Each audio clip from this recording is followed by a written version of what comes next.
ಬೇಸಿಗೆ ರಜೆ ಬಂತೆಂದರೆ ಸಾಕು ಎಂದು ಎಲ್ಲರೂ ಕಾಯುತ್ತಿದ್ದರೆ ನಾನು ರಜೆ ಸಿಕ್ಕರೆ ಶಾಲೆ ಶುರುವಾಗಲು ಕಾಯುತ್ತಿದ್ದೆ. ಶಾಲೆಗೆ ಹೋದರೆ 1 ಗಂಟೆಯಾದರೂ ಆಡಲು ಅವಕಾಶ ಇತ್ತು. ಈಗ ದೊಡ್ಡವಳಾದ್ರಿಂದ ಮನೆಯಲ್ಲಿ ಕುಣಿದು ಕುಪ್ಪಳಿಸಿ ಆಡಲು ಅವಕಾಶವಿರಲಿಲ್ಲ. ಹುಡುಗಿ ದೊಡ್ಡವಳಾದ ಮೇಲೂ ಹೊರಗೆ ಹೋಗಿ ಆಡಿದರೆ ಊರಿನವರು ಏನು ಹೇಳಿಯಾರು ಎಂಬ ಭಯ. ಬೆಳಗ್ಗೆಯಾದರೆ ಅಮ್ಮನಿಗೆ ಮನೆ ಕೆಲಸದಲ್ಲಿ ಸಹಾಯ ಮಾಡಿಯಾದರೂ ಸಮಯ ಹೋಗುತ್ತಿತ್ತು. ಮಧ್ಯಾಹ್ನ ಅಮ್ಮ ಮಲಗಿದ್ರೆ ಏನು ಮಾಡಬೇಕೆಂದು ತೋಚುತ್ತಿರಲಿಲ್ಲ. ಮನೆಯಲ್ಲಿ ಕೂರಲು ಬೇಜಾರು. ಇದ್ದ ಕತೆ ಪುಸ್ತಕಗಳನ್ನೆಲ್ಲ ಆಗಲೇ 3-4 ಸಲ ಓದಿ ಆಗಿರುತ್ತಿತ್ತು. ಏನು ಮಾಡಬೇಕೆಂದು ತೋಚದಿದ್ದಾಗ ಕಾಣಿಸಿದ್ದು ವಿವಾಹದ ಆಮಂತ್ರಣ ಪತ್ರಿಕೆಗಳು ಹಾಗೂ ಹಳೆ ಪುಸ್ತಕಗಳ ರಟ್ಟುಗಳು. ವಿವಿಧ ಶೈಲಿಗಳ ಆಮಂತ್ರಣ ಪತ್ರಿಕೆಗಳನ್ನು ಒಟ್ಟು ಹಾಕಿ ಅವುಗಳನ್ನು ಕತ್ತರಿಸುತ್ತಾ ಏನಾದರೂ ಒಂದು ಮಾಡಿ ಸಮಯ ಕಳೆಯುತ್ತಿದ್ದೆ. ಅಮ್ಮ ನಿದ್ದೆಯಿಂದ ಎದ್ದ ಕೂಡಲೇ ಇನ್ನೂ ಮದುವೆ ಸಮಾರಂಭ ಮುಗಿಯದ ಪತ್ರಿಕೆಗಳನ್ನು ಹರಿದಿದ್ದಕ್ಕೆ ಬೈಗುಳ ತಿನ್ನುವುದು ರೂಢಿಯಾಗಿತ್ತು.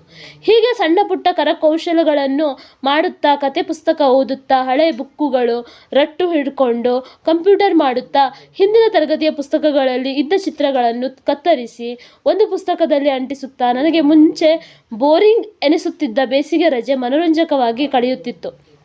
ಕಾಲೇಜಿನ ಮೆಟ್ಟಿಲು ಹತ್ತಿದಂತೆ ಮೊಬೈಲ್, ಲ್ಯಾಪ್ಟಾಪ್ ಕೈಗೆ ಸಿಕ್ಕಿತು.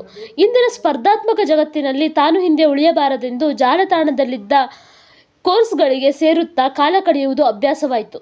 ಕಾಲೇಜು ಶುರುವಾದರೆ ಎಕ್ಸಾಮ್, ಅಸೈನ್ಮೆಂಟ್ಸ್ ಹಿಂದೆ ಓಡುತ್ತಿದ್ದರೆ ಬೇಸಿಗೆ ರಜಾದಲ್ಲಿ ಕೋರ್ಸ್ಗಳ ಹಿಂದೆ ಓಡುವುದೇ ಜೀವನವಾಯಿತು.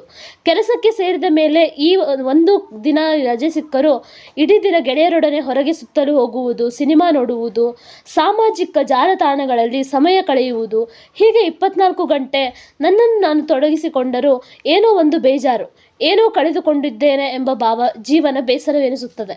ಮುಂಚೆ ಮಧ್ಯಾಹ್ನ ಮಲಗಿ ಸ್ವಲ್ಪ ಹೊತ್ತು ಸಮಯ ಕಳೆಯಲಿ ಎಂದು ಮಲಗಿದ್ರೂ ನಿದ್ದೆ ಹತ್ತುತ್ತಿರಲಿಲ್ಲ. ಏನಾದರೂ ಮಾಡುವ ಎಂಬ ಯೋಚನೆಗಳು.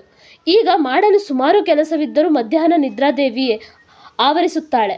ಒಂದು ಕ್ಷಣ ನಾವು ಇವೆರಡರಲ್ಲಿಯೂ ವ್ಯತ್ಯಾಸ ಗಮನಿಸಿದರೆ, ಒಂದರಲ್ಲಿ ನಾನು ನನ್ನ ಸಮಯವನ್ನು ನನಗಾಗಿ ಕಳೆಯುತ್ತಿದ್ದೆ, ಇನ್ನೊಂದರಲ್ಲಿ ಎಲ್ಲರಿಗಿಂತ ತಾನು ಮುಂದೆ ಬರಬೇಕೆಂಬುದು ಅಲ್ಲ, ಗೆಳೆಯರ ತೃಪ್ತಿಗೋಸ್ಕರನೋ ಸಮಯ ಕಳೆಯುತ್ತಿದ್ದೇನೆ. ಎರಡನೆಯದು ತಪ್ಪು ಎಂದು ಹೇಳುತ್ತಿರಲಿಲ್ಲ, ಆದರೆ ಅವಳೊಟ್ಟಿಗೆ ನಾನು ನನಗೋಸ್ಕರ ಏನು ಮಾಡುತ್ತಿದ್ದೇನೆ ಎಂಬುದು ಮುಖ್ಯ. ಇವುಗಳೆಲ್ಲದರ ಮಧ್ಯ ಒಂದು ಗಳಿಗೆ ಒಬ್ಬಳೇ ಇದ್ದು ಸುಮ್ಮನೆ ಕೂತು ಹಾಡು ಹೇಳುತ್ತಾ ಕತೆ ಪುಸ್ತಕ ಓದುತ್ತಿದ್ದರೆ ಏನೋ ತೃಪ್ತಿ ಕೊಡುತ್ತದೆ.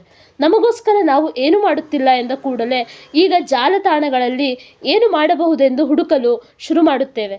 ಜೀವನದ ಬಗ್ಗೆ ಪ್ರೇರೇಪಿಸುವಂತಹ, ಆಧ್ಯಾತ್ಮಿಕ ಜೀವನದೆಡೆ ಕೊಂಡೊಯ್ಯುವಂತಹ ವಿಡಿಯೋಗಳನ್ನು ನೋಡುತ್ತಾ ಕಾಲ ಕಳೆಯುತ್ತೇವೆ ಹೊರತು ನಮಗೆ ಇಷ್ಟವಿದ್ದ ಕಾರ್ಯಗಳಲ್ಲಿ ತೊಡಗಿಸಿಕೊಳ್ಳಲು ಪ್ರಯತ್ನಿಸುವುದಿಲ್ಲ. ಬೇರೆಯವರ ಖುಷಿಗೋಸ್ಕರ ಅಥವಾ ಅವರಿಂದ ತಾನು ಮುಂದುವರಿಯಬೇಕೆಂದು ನಾವು ನಮ್ಮ ಎಲ್ಲ ಸಮಯವನ್ನು ಅದಕ್ಕಾಗಿ ಮುಡಿಪಾಗಿರಿಸುವುದು ಜೀವನ ಪೂರ್ತಿ ಸಾಧ್ಯವೇ ಇಲ್ಲ. ಹಾಗೆಂದ ಮಾತ್ರಕ್ಕೆ ನಮ್ಮ ಜೀವನದ ಗುರಿಯ ಹಿಂದೆ ಓಡುವುದು ಅಥವಾ ಗೆಳೆಯರೊಡನೆ ಕಾಲ ಕಳೆಯುವುದು ಬಿಡಬೇಕೆಂದಿಲ್ಲ. ಇವುಗಳಿಂದ ದೂರ ಹೋಗಿ ತಮ್ಮಷ್ಟಕ್ಕೆ ತಾವು ಇರಬೇಕೆಂದುಕೊಂಡರೂ ಜೀವನ ಬೇಜಾರವೆನಿಸಿಬಿಡುತ್ತದೆ. ಎಲ್ಲದರಲ್ಲೂ ಖುಷಿ ಕಾಣುತ್ತಾ ಇನ್ನೊಬ್ಬರಲ್ಲಿ ನಮ್ಮ ಖುಷಿಯನ್ನು ಹುಡುಕುವುದಕ್ಕಿಂತ ನಮ್ಮಲ್ಲಿಯೇ ಅದನ್ನು ಕಂಡರೆ ಜೀವನ ಎಂದು ಬೋರಿಂಗ್ ಎನಿಸುವುದಿಲ್ಲ. ಯಾವಾಗಲೂ ಆ್ಯಕ್ಟಿವ್ ಆಗಿರಿ, ಏನಾದರೂ ಒಂದು ಮಾಡ್ತಾ ಇರಿ, ಲೈಫ್ ಬೋರ್ ಅನಿಸೋದಿಲ್ಲ. Thank you.